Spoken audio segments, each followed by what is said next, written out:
Welcome back to Jalan ke-9 Studio, tempatnya kalian pecinta donghua dan anime. Di sini kita akan membahas habis seputar BTTH Season 5. Saksikan terus ya guys ya.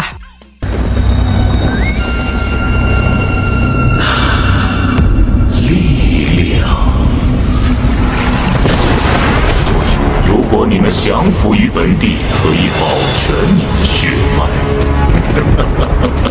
我以剑圣斗文服于本地。笑话！当年我斗气全失，受辱退婚，退缩，中州的浩劫就此结束吧。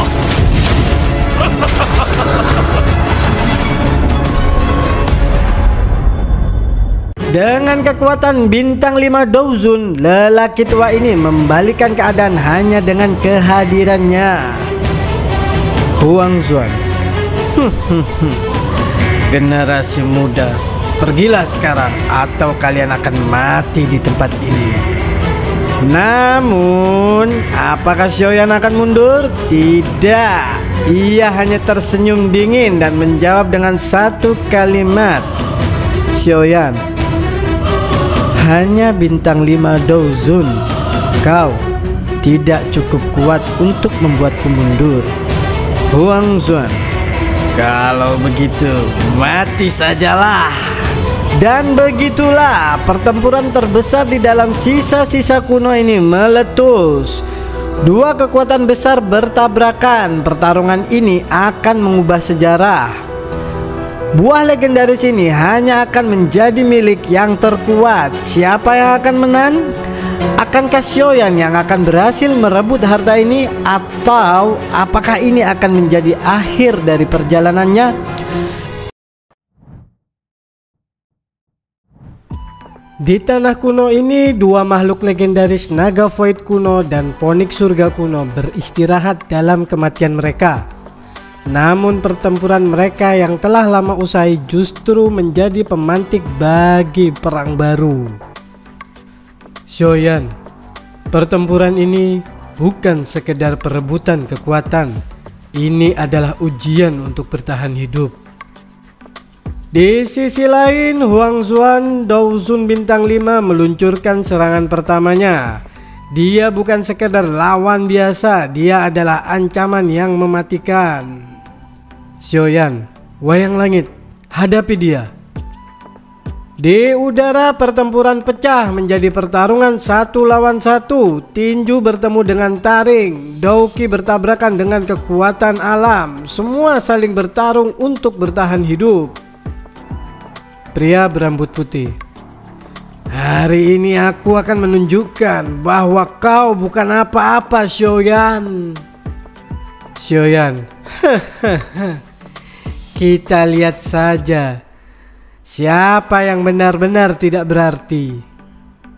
Di tengah pertempuran, Feng Qing'er menggigit jarinya, darah ungu samar mengalir. Dia mulai menggambar simbol kuno di udara. Bahaya sejati bukanlah mereka yang bertarung. Di balik semua kekacauan ini, Feng Qing'er memulai sebuah ritual kuno untuk membangkitkan kekuatan leluhurnya.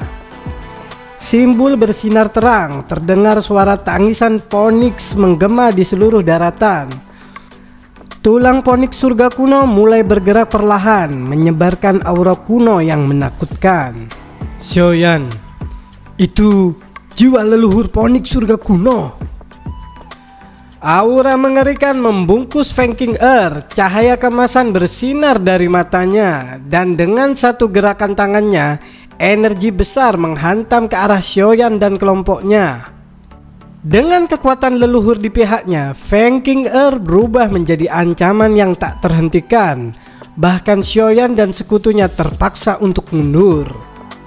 Tepat saat serangan besar mendekat, Xian melangkah maju. Tubuh kecilnya bersinar dengan cahaya naga Uno yang intens. Xian, jiwa leluhur Phoenix surga kuno. Sayangnya, jiwa leluhur naga void kuno ini lebih kuat. Cahaya ungu dari Xian meledak bertabrakan dengan serangan Phoenix surga kuno. Ledakan dahsyat terjadi mengguncang seluruh daratan. Cahaya kemasan menyelimuti semua area, menunjukkan kekuatan besar yang sedang dilepaskan. Cahaya kemasan ini datang dari segala arah. Dalam sekejap, kekuatan yang seharusnya menghancurkan semuanya lenyap begitu saja. Xian berdiri tegak dengan aura luar biasa menghadap Feng Qing'er. Kelompok Xiaoyan terkejut. Mereka bisa merasakan tekanan yang luar biasa dari tubuh mungil Xian. Bahkan dibandingkan dengan jiwa leluhur Phoenix surga kuno, tekanan ini jauh lebih kuat. Tian Huanzunze berbisik, "Mereka berdua telah memanggil jiwa leluhur yang tersisa." Xiaoyan mengangguk, matanya menatap tulang besar di daratan dengan rasa takjub. Tak disangka, dua makhluk legendaris ini masih memiliki energi luar biasa meski telah mati selama ribuan tahun. Huang Xuan, lelaki tua berjubah hitam, tampak cemas dan mulai memahami situasinya. Huang Xuan mengerutkan dahi. "Naga Void kuno, ini bisa menjadi ancaman lebih besar," bergumamnya di dalam hati. Namun tak butuh waktu yang lama bagi untuknya menyadari sesuatu. Dia menatap Xian dengan tajam lalu berkata kepada anak buahnya, "Tenang, dia masih anak kecil." Feng Qing'er mengepalkan tangan, cahaya kemasan berkumpul di udara. Mendengar kata-kata gurunya, Feng Qing'er semakin percaya diri. Dia mengangkat tangannya, menciptakan ponik emas raksasa yang memancarkan aura mengerikan. Ponik emas membentangkan sayapnya, menerjang menuju altar dengan kekuatan dahsyat. Feng Qing'er berteriak, "Hancurkan semuanya!" Tetapi sebelum ponik itu bisa mencapai sasarannya, Xian maju satu langkah. Cahaya ungu berkumpul di sekelilingnya. Dengan wajah tanpa ekspresi, Xian mengangkat tangan kecilnya dan mengepalkan telapak tangannya. Hancur! Ruang di sekelilingnya bergetar, membentuk lubang hitam yang menelan ponik emas. Ledakan dahsyat terjadi dan tubuh besar Phoenix surga kuno mulai melemah di dalam kekosongan. Namun Feng Qing'er tak menyerah. Dengan gigitan di jarinya, dia memuntahkan darah ungu kemasan, memberikan energi terakhirnya kepada burung Phoenix. Ponik emas semakin membesar, melepaskan kekuatan yang tersisa. Tapi Xian hanya menyipitkan matanya. Lalu dengan satu gerakan cepat, dia membentuk seekor naga void kuno dari cahaya ungu yang langsung melilit ponik emas. Naga itu menggulung tubuh ponik, menghancurkannya dengan kekuatan luar biasa. Dalam hitungan detik, ponik emas itu hancur berkeping-keping. Feng Qing'er jatuh ke tanah, wajahnya pucat, darah menetes dari sudut bibirnya. Dia melihat ke arah altar dengan mata terbelalak, tak percaya dengan apa yang terjadi. Jiwa leluhur yang dipujanya benar-benar hancur. Huang Xuan yang sejak awal tenang kini mulai panik. Dia tahu mereka tak lagi memiliki peluang untuk merebut buah asal naga Phoenix. Tanpa ragu, tanpa kakean cocot, dia memberi perintah, "Mundur, kita akan kembali lagi nanti." Lei Zunze dan yang lainnya terlihat ragu, tetapi akhirnya memilih untuk melarikan diri. Namun Xian tak membiarkan mereka pergi begitu saja. Dia melayangkan pukulan ke arah Huang Xuan. Retakan spasial muncul menghantam Huang Xuan dan membuatnya muntah darah. Dengan wajah pucat, Huang Xuan langsung melompat keluar dari penghalang spiritual binatang, menghilang dalam sekejap. Melihat pemimpin mereka kabur, Lei Zunze dan yang lainnya pun tak punya pilihan selain mengikutinya dari belakang. Kelompok Xiaoyan menghela napas lega. Akhirnya pertarungan ini berakhir. Xiaoyan tersenyum tipis lalu menatap Xian dengan penuh kekaguman. Aku sudah tahu kau kuat, tapi tak kusangka kau sekuat ini, Xian. Xian menggelengkan kepala, wajahnya sedikit pucat. Menggunakan jiwa leluhur memang terlalu menguras tenaga, tapi setidaknya kita sudah mengusir mereka, Xiaoyan. Xiaoyan menyodorkan pil penyembuhan membantu Xian memulihkan diri. Lalu Xiaoyan menoleh ke altar. Sekarang ayo ambil buah asal naga ponik sebelum ada yang datang lagi. Xian berjalan mendekati buah itu, memotong cabang pohon lalu menyegel ke dalam tubuhnya.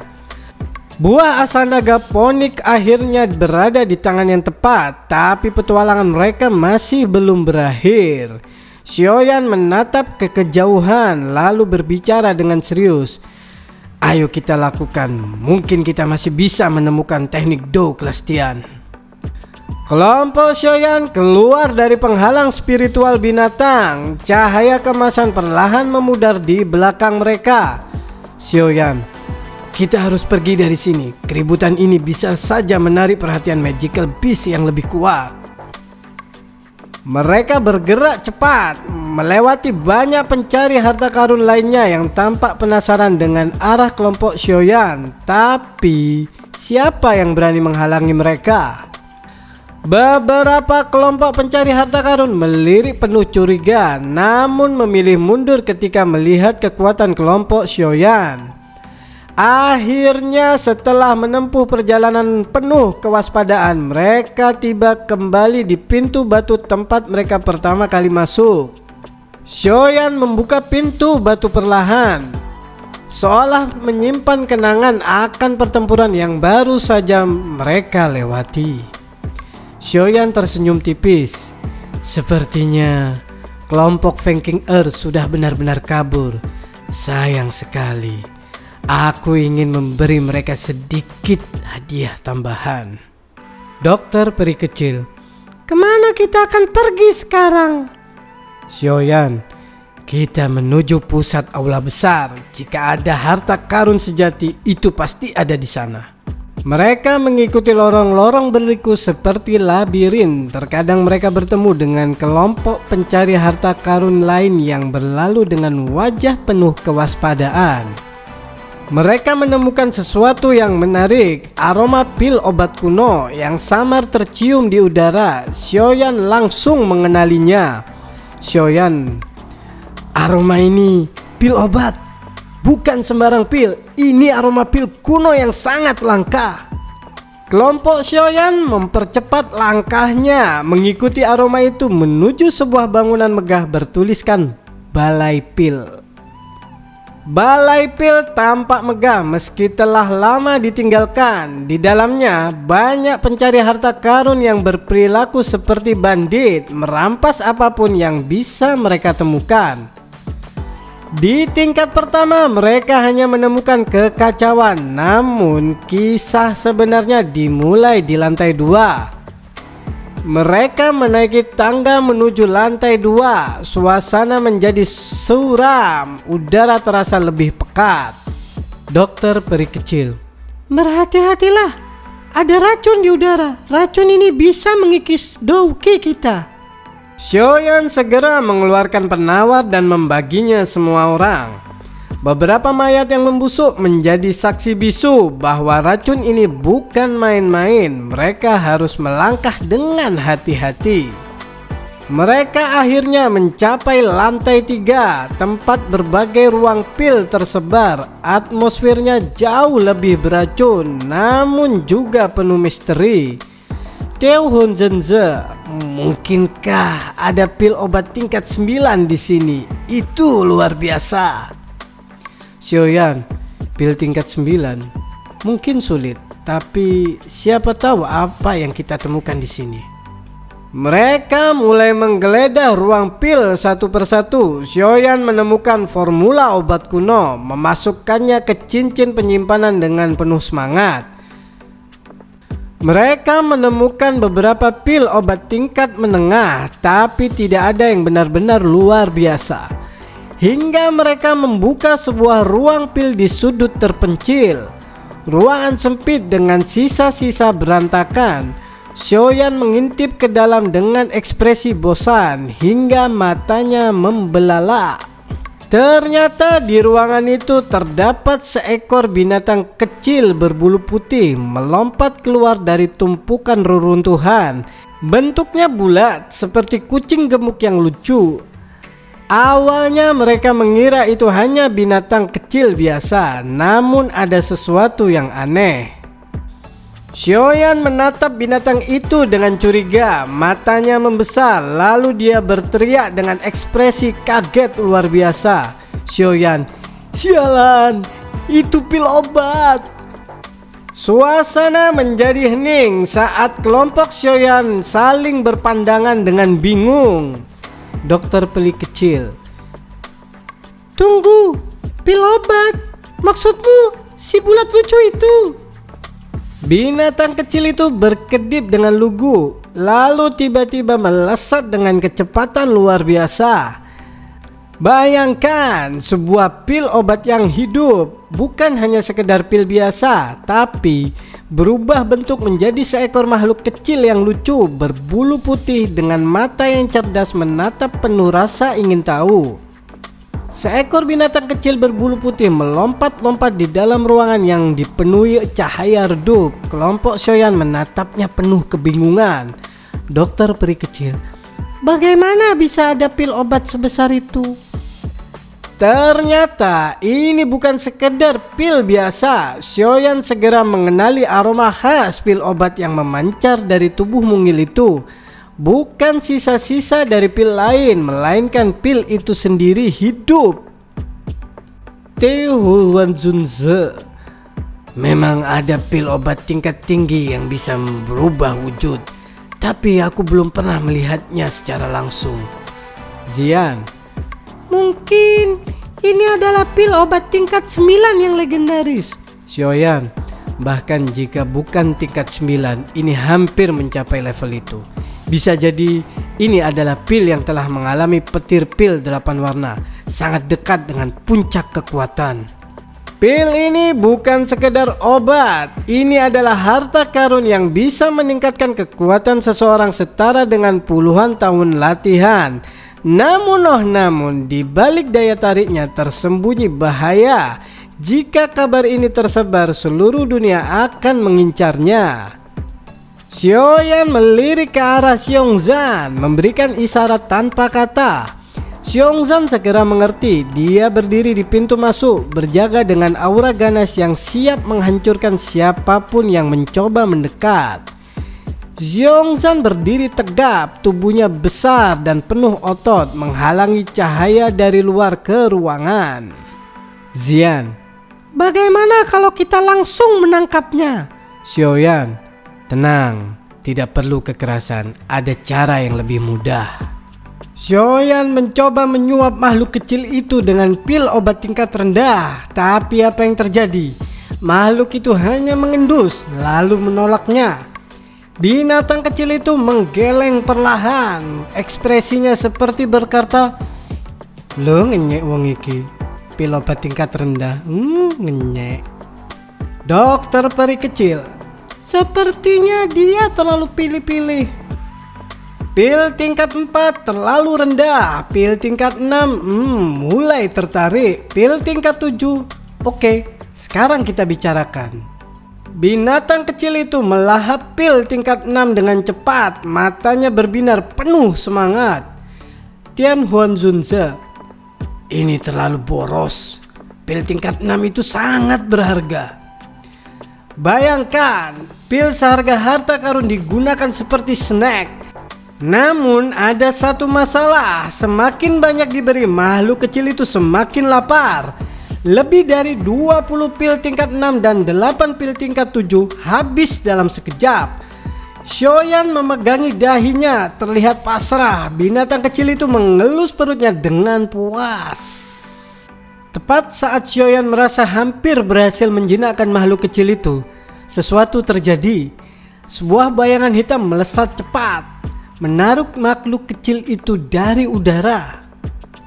Xiaoyan, berhenti! Xiaoyan mengejar secepat kilat. Api ungu hitam muncul di tangannya siap menyerang. Mereka bertabrakan di udara. Ledakan energi menggetarkan seluruh ruangan. Kedua sosok itu saling dorong. Energi mereka menciptakan gelombang kejut yang menghancurkan lantai di sekitar mereka. Xiaoyan, kamu lagi, wanita bertopeng. Xian, berani-beraninya kau menyerangku waktu itu. Kali ini aku akan mengajarimu. Xian melompat. Douqi meledak di sekelilingnya. Dokter peri kecil dan Tian Huanzunze bersiap mengepung lawan.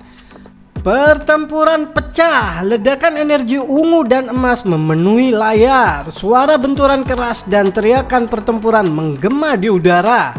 Xiaoyan, serahkan makhluk itu. Jika tidak, aku tak akan menunjukkan belas kasihan.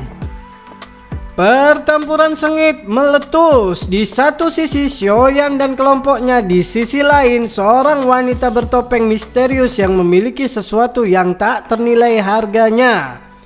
Binatang pil, sebuah entitas langka yang bisa meningkatkan kekuatan hingga melampaui batas. Kilatan cahaya hijau dari sosok bertopeng menciptakan aura mencekam. Wanita bertopeng, aku sudah mengejar binatang pil ini sejak lama. Apa kau pikir aku akan memberikannya begitu saja? Xiaoyan, kalau begitu jangan salahkan kami karena kami mengandalkan jumlah kami. Xiaoyan menyerang seperti kilat. Telapak tangannya yang panas hampir mengenai wajah wanita bertopeng itu. Tapi apa yang terjadi berikutnya membuat Xiaoyan terkejut. Dalam sekejap, lebih dari selusin sosok muncul dari kegelapan. Mereka bukan orang biasa. Dua diantaranya adalah Dou Zun, sementara sisanya adalah Dou Zong tingkat tinggi. Para sosok berpakaian hitam berdiri di udara. Aura mereka begitu kuat hingga menciptakan getaran di udara. Xian, wanita ini benar-benar tidak tahu malu. Jika berani, lepaskan binatang pil itu dan kita lihat kemana ia akan lari. Namun wanita bertopeng itu tidak bergeming. Tangannya tetap mencengkeram erat binatang pil itu. Tiba-tiba cahaya hijau terang muncul dari balik topengnya. Topeng berubah menjadi mata hijau besar dengan pola ular kecil yang berputar di dalamnya. Wanita bertopeng, merampas jiwa.